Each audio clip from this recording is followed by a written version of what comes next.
This video is sponsored by Squarespace.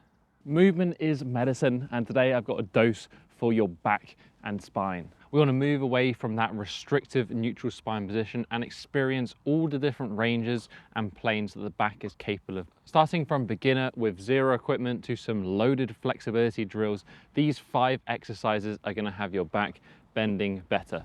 Let's jump straight into it. First, let's understand the basic patterns of the spine: extension, flexion, lateral flexion, and rotation. These are coordinated through the different segments. We have cervical, thoracic, lumbar, and sacrum. And this first drill is used to understand how to integrate these different segments to work together using a wall. We want to stand close to the wall, and we have 3 points of contact at all times. We want the back of the head, we want between the shoulder blades, and we want the base of the lower back. Begin to arch the spine by anteriorly tilting the hip, lift the sternum up and create extension through the back. However, we want the head to flex. Try to tuck the chin and bring the neck towards the wall. Reverse this motion, tucking the hips under, pulling the lower back towards the wall and letting the head look up towards the sky. Move between these two extremes under control, making sure you maintain those 3 points of contact throughout. Now we've understood how to integrate in those 3 aspects of the spine. Let's begin performing them as part of movements, starting with a flexion-based exercise, and that's going to be with the Jefferson curl. Whilst this is commonly used as a way to increase hamstring flexibility, it's actually a fantastic option to improve spinal segmentation all the way into this bottom flex position.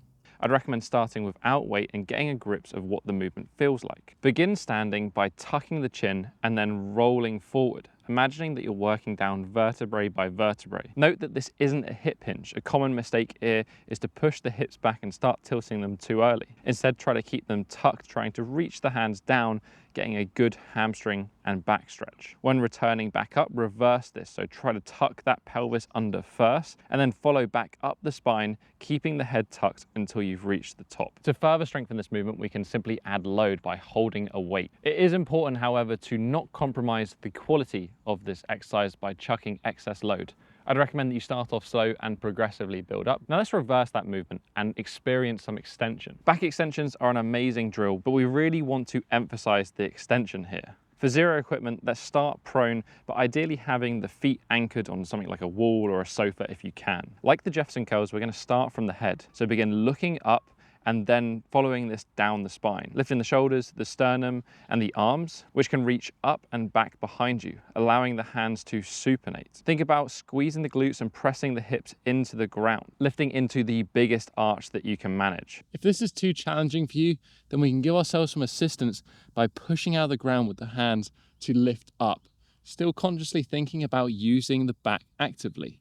If you want to make this harder, then we're going to place the hands on the back of the head when we're doing our lift. Perform this for reps, lifting and lowering under control, pausing for a few seconds in that top position. If you do have access to a back extension, then we can take this through a much larger range of motion, but with the same premise, the head leading and focusing on that spinal segmentation, really trying to extend in that top position. A fantastic way of strengthening and protecting the lower back. Another thing that you might be looking to develop further is your website, and that's where today's sponsor comes in, Squarespace. It's never been easier to create a professionally designed website tailored to your brand and optimized for every device to ensure a great experience. Create an online store and start selling your products, whether that is services to your own custom merch. It's how I started my business 7 years ago. With end-to-end analytics, you can learn what works and build your business better. You can start your free trial at squarespace.com, and when you're ready to go live, you can use this link, save yourself 10% off your first website or domain. Let's get back into the final 2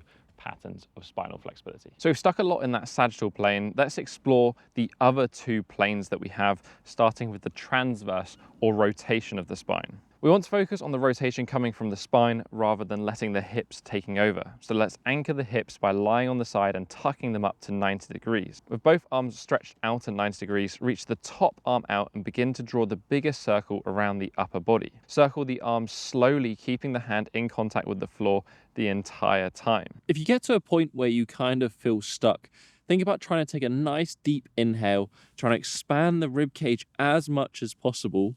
And then when you exhale, trying to gently just move past that position. Note as you're doing this, we don't want the legs to move. If they begin to lift, then you may need to place some support under them and then work on lowering them to the floor as your flexibility improves. These can be done for a couple of minutes per side, but once we can perform full circles with the knees on the ground, we can begin to load and strengthen it. Using a weight of the rotating arm, I want to start on the back with the knees tucked up to that same 90 degrees position.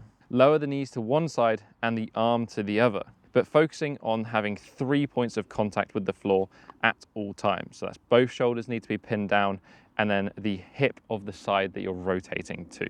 Building flexibility through rotation of the spine, but also some strength in the obliques. Lastly, let's cover the final plane, which is frontal or lateral flexion of the spine. Side bending is something that's rarely covered but can have a massive benefit. We're going to stand in a slight stride stance with one foot in front of the other, keep the front leg straight and bend the other leg, feeling the hips tilt and drop. From here, you're going to reach that drop side up to the sky, creating a lateral bend in the spine. As you reach up, you're going to feel a stretch over this entire lateral side of the body.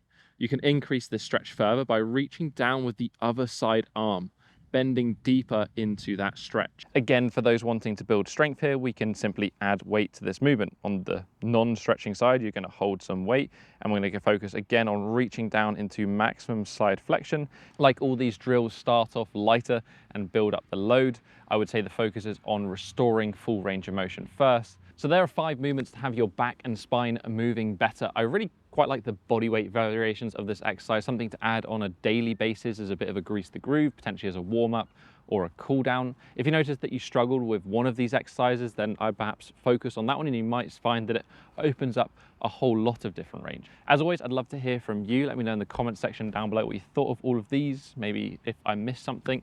And if you enjoyed this one, make sure you hit that thumbs up button. Subscribe button is also down below so you don't miss out on any more future videos. Other than that, I'll catch you next one. Have a strong week.